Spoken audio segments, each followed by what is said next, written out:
Okay, President Biden is speaking. Let's cut across and listen in live.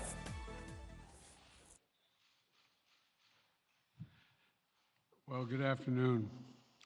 Yesterday, Vladimir Putin recognized two regions of Ukraine as independent states. And he bizarrely asserted that these regions are no longer part of Ukraine and their sovereign territory.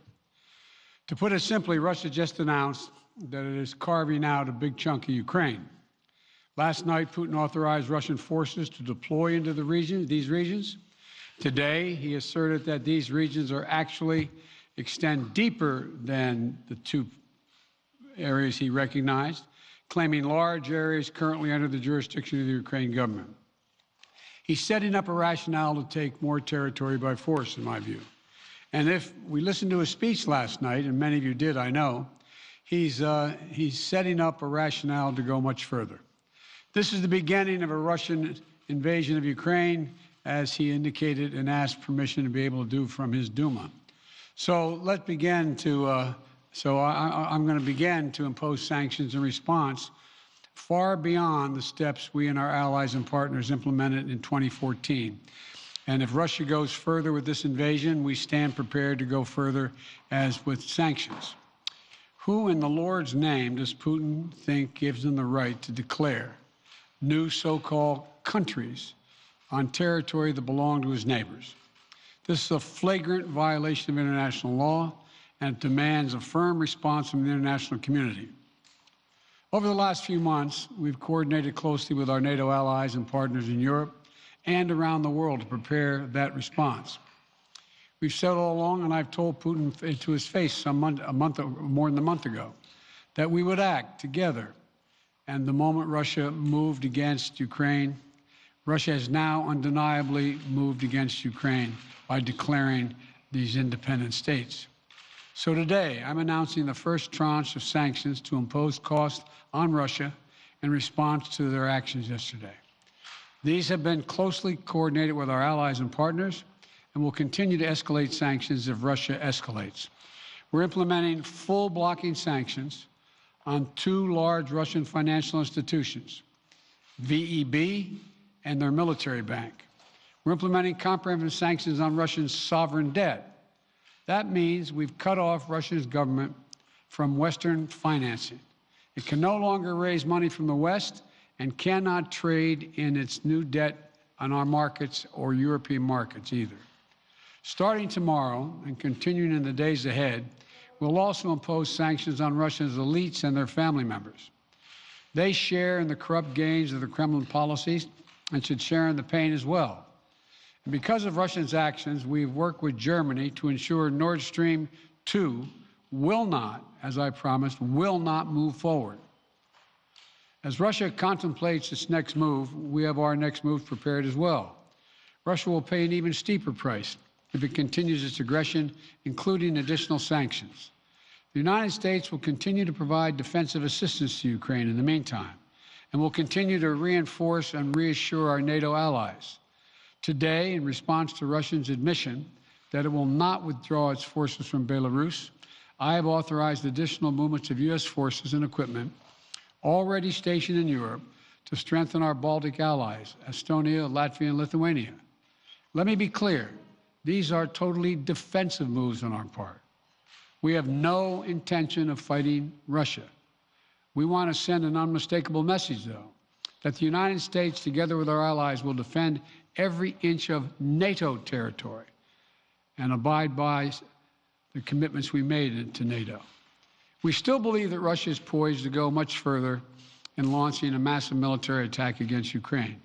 Hope I'm wrong about that. Hope we're wrong about that. But Russia has only escalated its threat against the rest of Ukrainian territory, including major cities and including the capital city of Kyiv. There are still well over 150,000 Russian troops surrounding Ukraine. And as I said, Russian forces remain positioned in Belarus to attack Ukraine from the north, including warplanes and offensive missile systems. Russia's moved troops closer to Ukraine's border with Russia. Russia's naval vessels are maneuvering in the Black Sea to Ukraine's south, including amphibious assault ships, missile cruisers, and submarines. Russia's moved supplies of blood and medical equipment into position on their border. You don't need blood unless you plan on starting a war. Over the last few days, we've seen much of the playbook that Secretary Blinken laid out last week in the United Nations Security Council come to pass. A major increase in military provocations and false flag events along the line of contact in the Donbass. Dramatically staged, conveniently on-camera meeting of Putin's Security Council to grandstand for the Russian public. And now, political provocation of recognizing sovereign Ukrainian territory as so-called independent republics in clear violation, again, of international law. President Putin has sought authorization from the Russian parliament to use military force outside of Russian territory. And this set further pretext of further provocations by Russia to try to justify further military action. None of us should be fooled. None of us will be fooled. There is no justification. Further Russian assault in Ukraine remains a severe threat in the days ahead. And if Russia proceeds, it is Russia and Russia alone that bears the responsibility. As we respond, my administration is using every tool at our disposal to protect American businesses and consumers from rising prices at the pump. As I said last week, defending freedom will have cost for us as well and here at home. We need to be honest about that. But as we do this, I'm going to take robust action to make sure the pain of our sanctions is targeted at the Russian economy, not ours. We're closely monitoring energy supplies for any disruption. We're executing a plan in coordination with major oil-producing consumers and producers toward a collective investment to secure stability in global energy supplies. This will blunt gas prices. I want to limit the pain the American people are feeling at the gas pump. This is critical to me. In the last few days, I've been in constant contact with European leaders, including with Ukrainian President Zelensky. Vice President Harris met in person with the leaders in Germany over the weekend at the Munich conference, including President Zelensky. At every step, we have shown the United States and our allies and partners are working in unison, which he hasn't been counting on, Mr. Putin. We're united in our support of Ukraine. We are united in our opposition to Russian aggression. And we're united in our resolve to defend our NATO alliance. And we're united in our understanding of the urgency and seriousness of the threat Russia is making to global peace and stability. Yesterday, the world heard clearly the full extent of Vladimir Putin's twisted rewrite of history, going back more than a century, as he waxed eloquently, noting that, well, I'm not going to go into it, but nothing in Putin's lengthy remarks indicate any interest in pursuing real dialogue on European security in the year 2022. He directly attacked Ukraine's right to exist. He indirectly threatened territory formerly held by Russia, including nations that today are thriving democracies and members of NATO. He explicitly threatened war unless his extreme demands were met. And there's no question that Russia is the aggressor. So we're clear-eyed about the challenges we're facing. Nonetheless, there is still time to avert the worst-case scenario that will bring untold suffering to millions of people if they move as suggested. The United States and our allies and partners remain open to diplomacy if it is serious. When all is said and done, we're going to judge Russia by its actions, not its words. And whatever Russia does next, we're ready to respond with unity, clarity, and conviction. We'll probably have more to say about this as it moves on. I'm hoping diplomacy is still available. Thank you all very much.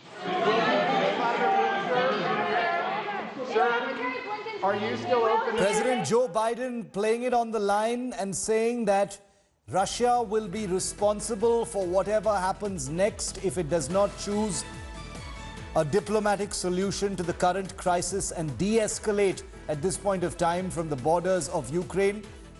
President Biden also announcing sanctions on 2 Russian banks, as well as complete sanctions and the removal of the possibility of the Russian government raising finance from the West at this point of time. He also says that if Russia escalates further, there will be even more sanction packages that will be announced. This sanction packages is the latest in a series of sanctions that have been announced on Russia. India Today had told you that this speech was going to be basically and majorly about sanctions, and that is precisely how it has played out. Joe Biden responding to Vladimir Putin and his deeming the eastern part of Ukraine as independent, being seen as a hybrid invasion and being interpreted, as we told you, as an escalatory and belligerent move by the Russian Federation. President Biden putting the ball back in Russia's court, saying we'll defend every inch of NATO territory. Remember, Ukraine is seen as an aspiring member of the North Atlantic Treaty Organization, and that goes to the very heart of this current standoff. President Biden putting Russia on notice once again and saying that the full force of United States economic and sanction action will be applied on Russia. Let's listen in once again to the highlights of a speech that's going to be sending shockwaves across this declare new so-called countries. Yesterday, Vladimir Putin recognized 2 regions of Ukraine as independent states. And he bizarrely asserted that these regions are no longer part of Ukraine and their sovereign territory. To put it simply, Russia just announced that it is carving out a big chunk of Ukraine. Last night, Putin authorized Russian forces to deploy into these regions. Today, he asserted that these regions are actually extend deeper than the 2 areas he recognized, claiming large areas currently under the jurisdiction of the Ukraine government. He's setting up a rationale to take more territory by force, in my view. And if we listened to his speech last night, and many of you did, I know, he's setting up a rationale to go much further. This is the beginning of a Russian invasion of Ukraine, as he indicated and asked permission to be able to do from his Duma. So I'm going to begin to impose sanctions in response far beyond the steps we and our allies and partners implemented in 2014. And if Russia goes further with this invasion, we stand prepared to go further as with sanctions. It's going to be a big day on the Ukrainian front tomorrow. The shockwaves of what Joe Biden has just said, will gladden the hearts of the Ukrainians, but they're expecting much more support, weapons and ammunition from the West, from the United States and the other Western nations that have massed behind Ukraine and NATO against the Russian Federation. The belligerence, the volatility of the situation has just gone through the roof. Will there be a shooting war? Will there be a longer, more sustained conflict on the borders? Will there be troops on the ground? The next few days, the next few weeks will tell. Right now, Russia has been put on notice, and Russia has put the West on notice. We're wrapping our coverage on this. We told you we'd bring you Joe Biden's speech live, and we've done that. We end this broadcast at this point of time. The news continues. Thanks very much for watching.